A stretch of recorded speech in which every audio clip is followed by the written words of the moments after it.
ഒരു BJP നേതാവ് വളരെ മോശമായിട്ടാണ് പെരുമാറിയത്. അതിനെപ്പറ്റി BJP നേതാക്കന്മാരുടെ പ്രതികരണമാണ് ഏറ്റവും ശ്രദ്ധേയമായത്.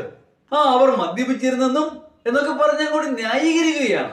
എന്തൊരു വിവരദോഷമാണെന്ന് നോക്കണം. 12, 13 വയസ്സായ കുട്ടികൾ, സ്കൂൾ കുട്ടികൾ കരോൾ നടത്തുന്നതിനെ പറ്റി അവർ മദ്യപാനികളായിരുന്നു, മദ്യപിച്ചെന്നൊക്കെ പറയുക എന്ന് പറയാൻ വളരെ വളരെ മോശമാണ്.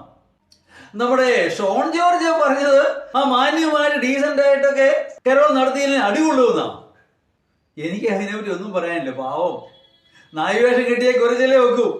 ഹിന്ദുത്വവാദികളുടെ കൂടെ പോയി ചേർന്ന് വേറെ ഒരു പോക്കടവും ഇല്ലാഞ്ഞിട്ടാ. UDF, LDF എല്ലായിടത്തും ഒക്കെ ഓടി നടന്ന് പാവം PC ജോർജ് ഇപ്പോ BJPയിൽ എത്തി നിൽക്കുകയാണ്. ഇനി എങ്ങോട്ടെന്നുള്ളതാണ് അദ്ദേഹത്തിന്റെ വലിയ പ്രശ്നം എന്ന് പറയുന്നത്.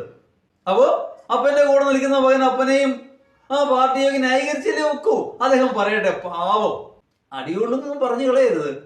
BJP കേന്ദ്രത്തിലാ, കേരളം ഭരിക്കാൻ വേറെ ഗവൺമെന്റ് ഇവിടെ ഉണ്ട്. ഇവിടെ